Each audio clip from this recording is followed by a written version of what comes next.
Hope that will overcome his problem, the better. He's still in third place. He's 9 seconds behind race leader Mika Häkkinen, 5 seconds behind second place man. There is the Benetton, there are the Benetton pit personnel waiting for Schumacher to come in. Let's see where he is on the lap. Well, he's up round Capsa, which is turn 8, and he will soon be dropping into sight as Nicky Lauda in the Ferrari pit. Jean Todt, the team manager for Ferrari, looking for their man, Jean Alesi, who is in 5th position. Gerhard Berger has long since disappeared, and Schumacher goes through again. Well, Schumacher might have gone through, but his pace has certainly picked up. He's now on a 29.6, and it seems unbelievable to me that he's doing that time with his car stuck in 5th gear. This is a time just 2 or 3 seconds off what he could do, but maybe that's the case. We've just had a message from the Benetton pit to say that Michael Schumacher has radioed in and said that the lesser of two evils, as far as he's concerned, is to keep going. So he's lapping 1:29.6. That's 3.5 seconds currently slower than race leader Mika Häkkinen. That is Martin Brundle, who is in 6th position. So both the McLaren Peugeots are in the top 6. Race order, lap 28. Häkkinen, Hill, Schumacher 3rd, Leto 4th, Alesi 5th, Brundle 6th, Blundell in the Tyrrell is in 7th position, ahead of Christian Fittipaldi 8th in the footwork. 9th is Eddie Irvine in the leading Jordan, because his teammate Rubens Barrichello is down at 9th. Gerhard Berger is 10th in the Ferrari. I've missed him, I apologise. And in 12th place, the next man to be lapped is Pierluigi Martini. Gerhard Berger is out of the race. I may have spoke a bit too soon, but now there's no doubt about the fact that Berger has joined Barretto, Alboreto, Belmondo, Katayama as retirees. Now here we can see a great battle for 5th place, with Alesi holding up Martin Brundle, as indeed he did with Leto before, but right behind Brundle is his fellow Ligier teammate from last year. That's Mark Blundell there in the white Tyrrell, and behind Blundell, Christian Fittipaldi in the footwear. So very close indeed. There's Ron Dennis there, the McLaren team principal. But it's going to be difficult for Brundle to find a way past Alesi, because, again, he has a lack of straight line speed compared to that Ferrari power. And all he can hope to do is pressurise Alesi and hope to benefit. And it looks actually like Martin Brundle's biggest problem may well be Mark Blundell, rather than trying to get by Jean Alesi at the moment. Yeah, it's good to see Mark Blundell going so well in 7th position behind his ex-teammate Martin Brundle, because he hasn't had the best of luck in the Tyrrell Yamaha, which is an excellent car designed by Dr. Harvey Postlethwaite and his colleagues in the Tyrrell team. They made a good job, and the Yamaha technicians have worked very hard on the engine with John Judd's people, and it's all coming together very well indeed as Gerhard Berger walks in, having retired from the Spanish Grand Prix. Yes, it really hasn't been Gerhard Berger's weekend. In qualifying, he was in 7th, just behind his teammate Jean Alesi. We saw him what looked to make a driver error running straight on at one of the corners there. I don't think that damaged the car at the time, but it may have been consequent damage caused him to retire. But that battle there with Martin Brundle, Mark Blundell, really raging, and great stuff to see. I really find it very difficult looking at the times. Schumacher has just posted a 28.7. That's only 2 seconds off the front-running cars now, and it seems inconceivable that he can do that time just remaining in 5th gear, even though the Ford Zetec engine, being a V8, will be a lot more tractable with more low-down power than something like Alesi's V12 Ferrari that we can see there, actually pulling away once again from Brundle. And man who's going to win if everything goes his way for just a little bit longer. Well, if you've got your fingers crossed for Damon Hill, you can soon start uncrossing them. I say soon because, as you can see, he has cleared the chicane. He has gone round turn 10 in this 15-turn lap.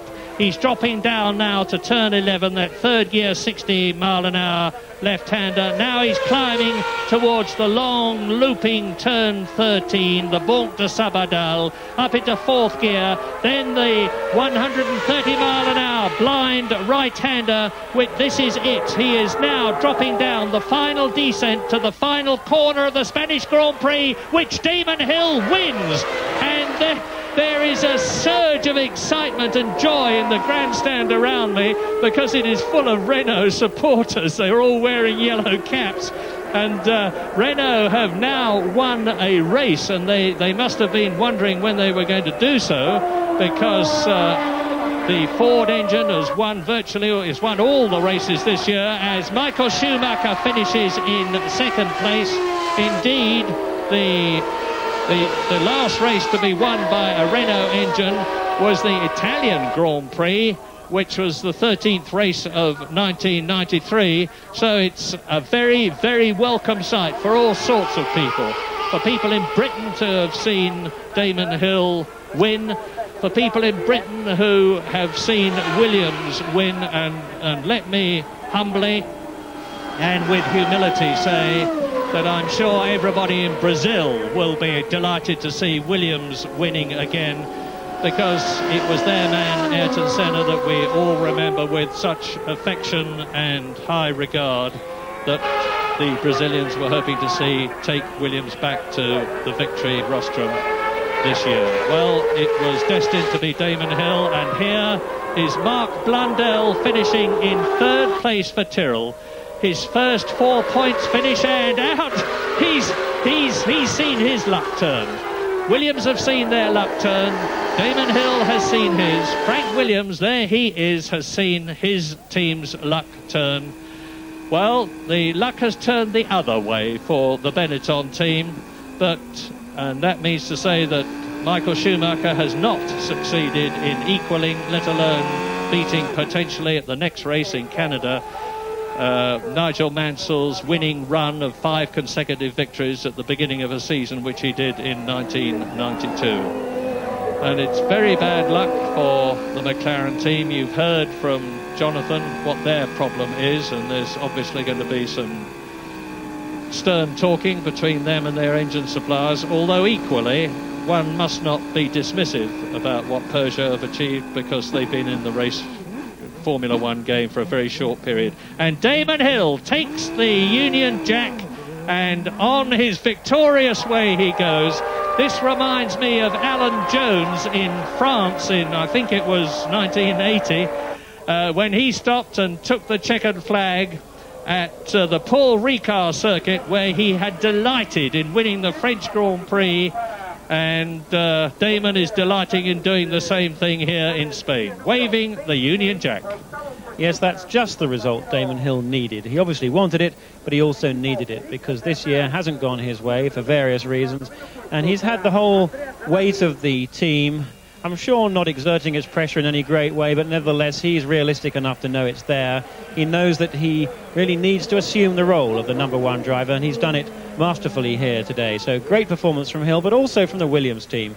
They've had a difficult time, and their car, as he pulls into the garage with that Union Jack, their car they know is not the easiest to drive, but they are without question one of the most competent, able teams in the whole of the grid, and it's about time that they won a race this year, especially with a known power unit like that Renault engine. But I'm particularly pleased, I must say, for Mark Blundell there. His fist in the air just said it all. He is absolutely ecstatic, and rightfully so too. They've been knocking on the door for a few races, and one of the things that we have seen this year is these smaller teams like Tyrrell, teams like Footwork, Sauber and Minardi actually figure in the points. Well, joyful as we all are for Damon Hill, let us share the joy with Michael Schumacher and the Benetton team, because he's driven a superlatively good race too. There he is in the light blue overalls, having emerged from his Benetton, as very noisily into the Parc Fermé area with Charlie Whiting in the blue shirt. That is the FIA's chief scrutineer. He's responsible for making sure that all the regulations are complied with by the constructors, and he's been having a very difficult time lately with the new regulations. So there are the first three together. Schumacher in the foreground, Damon Hill in the background, and out of his car in the yellow helmet, Mark Blundell, third for Tyrrell. Yeah, Schumacher, I'm sure, will be very satisfied indeed with his performance here today, and he may well class it as being his hardest race of this year. And I wouldn't be surprised in the least at that. To come round in second place at the end of a 300-kilometre, 200-mile Grand Prix, being stuck in one gear is quite extraordinary. Will have been very, very, very demanding on him. He knew that he had cars behind. He had Hakkinen in the early stages, Blundell in the later stages, with Leto in the middle section. So to come through and get that result was probably his best performance this year. Well, you've seen the World Championship points on the caption. I confirm that the Spanish Grand Prix was won by Damon Hill, with Schumacher second, Blundell third. Here they come for the traditional champagne spraying ceremony. Jean Lacey was fourth, Martini was fifth, Eddie Irvine was in the points for Jordan. Olivier Panis and Eric Bernard for Ligier were 7th and 8th. Zanardi was 9th on his return to Grand Prix racing for Lotus. David Brabham finished 10th, and I think his highest position for Simtek. And Martin Brundle was classified 11th, although he was 5 laps down. But it's a very, very joyful and deservedly so Damon Hill